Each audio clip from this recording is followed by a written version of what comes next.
And we're back! Everyone, please excuse my tremendous gap in episodes. After closing my show in Atlanta, I found myself happily in the throes of 2 more television shows, then going off to a family vacation, during which some of you may already know I found out I booked my first Broadway show, to moving to New York and jumping right into rehearsals in the matter of 2 weeks. I am terribly thrilled to be back in action to share with you all. Today I want to talk about mental health and wellness as an artist. Let me start off by saying that I am not a professional in mental health, so if you find yourself struggling in any area, please always seek professional guidance. I simply would like to open up and share my journeys for whatever it might be worth to someone. I've lived some, I've grown some, and I've paused some, and I still don't know it all. But one thing I do know about being a grown-up like I always wanted to be as a kid is that it's not perfect. In fact, it can be a cacophony of trials and tribulations. We are all subject to the onset of great pleasure or the attack of great despair at any time, no matter what it may look like from the outside. For my part, there have been several auditions where I've received a no. Dry spells between gigs where I've had to juggle several other jobs just to ensure that ends were met. And plenty of other moments of self-doubt, whether I was working on a show or not. Not many people are privy to those parts of my journey because, well, I don't readily share them. Partly because I feel like, who wants to hear a sob story? I mean, we're all living in this age of social media highlight reels, and sometimes it can feel like people would rather rally you during the great times and not hear about your struggles. And to be honest, the other part of it for me is a fear of seeming weak. But let me tell you the truth.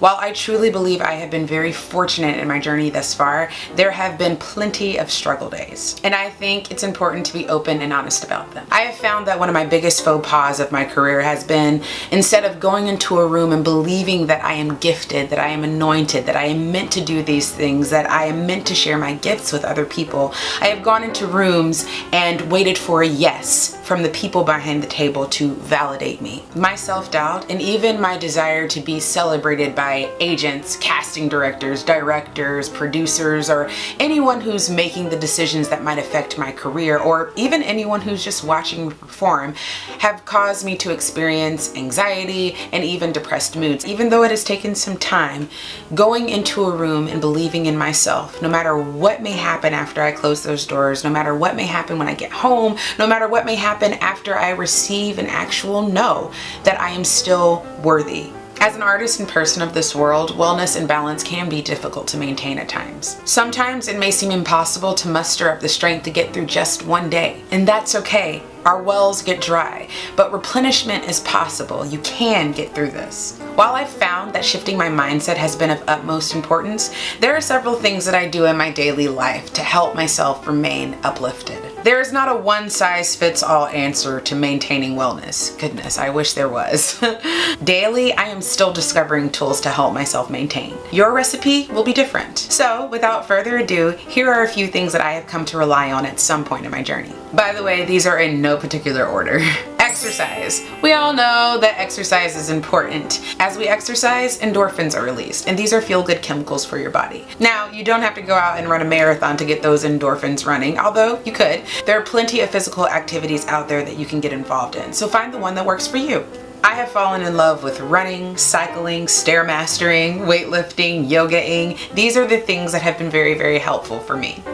Speaking of yoga, yoga is not only physical exercise for me, but it's also very spiritual exercise. Yoga has been a practice that I have deepened over time, and it has really, really helped me to relax. Hot yoga has become my favorite. However, there are plenty of other different types of yoga that you can get into.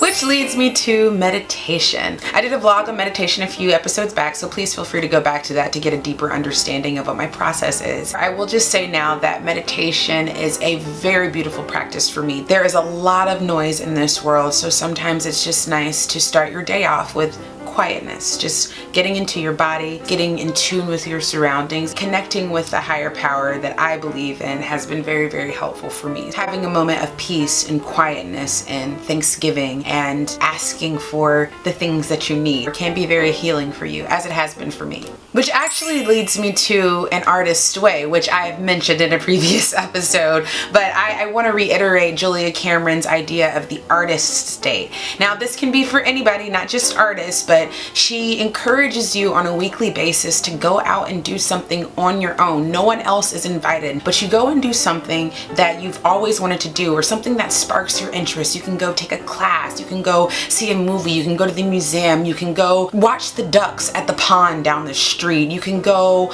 sit in a cafe and write letters to your loved ones or write letters to yourself. Whatever the thing is that you just want to do, but you just make it a date for yourself. You take yourself out. You pamper your artist child within. Aromatherapy. I love smells. Well, pleasant smells.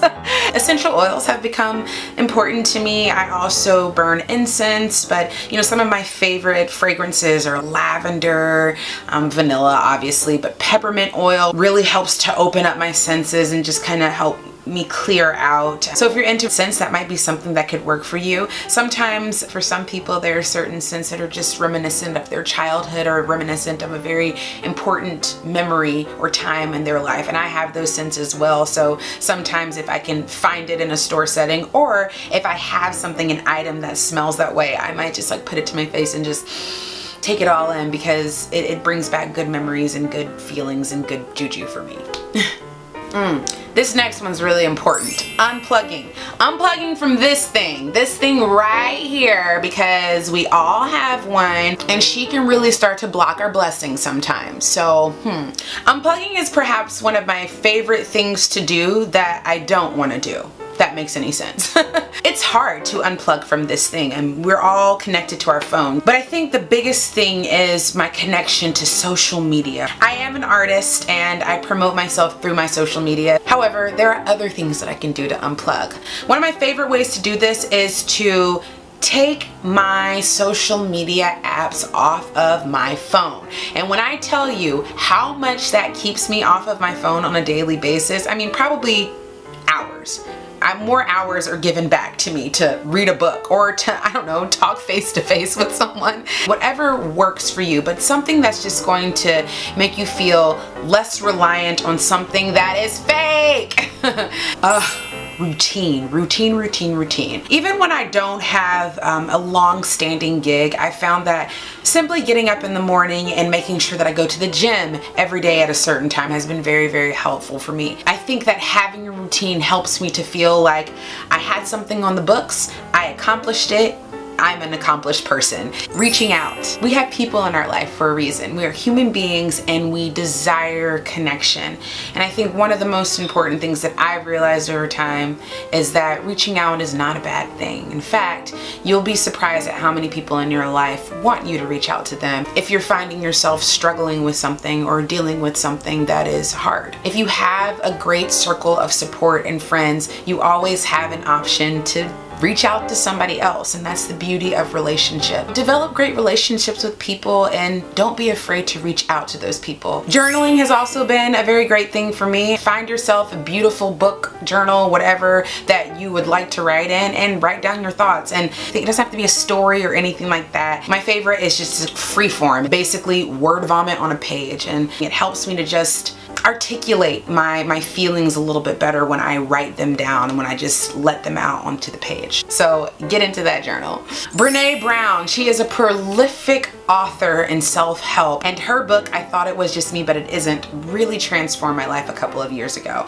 I'm just gonna read you what I wrote about the book. I was writing something to my friend about it, and I think that this pretty much explains it. So, it beautifully transformed my life a year and a half ago, and though I didn't know it at the time I read it, it prepared me for great pain, loss, and struggle that I dealt with about 6 months later. She discusses our various relationships with shame and guilt, and leads you on a path to releasing yourself of debilitating debt, treating yourself with grace and kindness, and also to redefining your most intimate relationships after self along the way for a healthier, more joyfully realized life. I recommend it to anybody who will listen, especially my lady friends.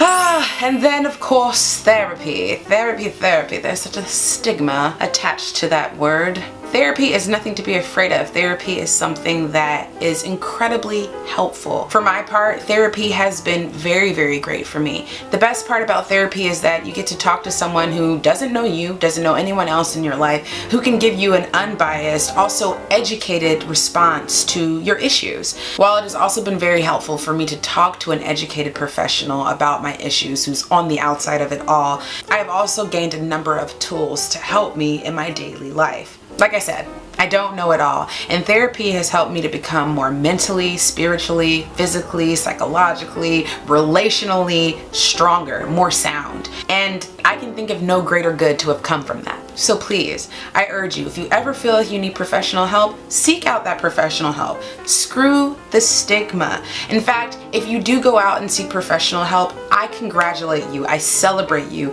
That is a huge step in your self-recovery and in experiencing a better life. And I almost forgot, there's this beautiful, wonderful list of Black female therapists that I found online that I'm going to link in here that I think is really, really important because, well, for some of us, the stigma surrounding therapy is very, very great. And some very beautiful person decided to compile a list of Black female therapists in the country. And I think that that's a very beautiful resource. And you can cook your favorite meal. You can binge watch your favorite television shows. You can call up a friend that you haven't talked to in a long time. I also like to do naked dance parties in my room. There, I said it. I just felt the need to open up and share some of my experiences in mental health and wellness and maintaining that. It's not always pretty, it's not always fun, it's not always easy, but I think the fact that no matter what, you do whatever you can to try to maintain that. I think that's the most important thing. And just know that there are so many options out there. Know that we're all in this together. We're all in this life together, no matter how ugly it can get and no matter how beautiful it can get. As my friend has told me, you grow, girl. I love it. I just love that. Or you grow, boy. Whatever. Either way, it doesn't matter. We just all need to be growing. Take charge. Have a wonderful day, and I'll be back next week with another episode. So until then, take care of yourselves. I love you. Ciao.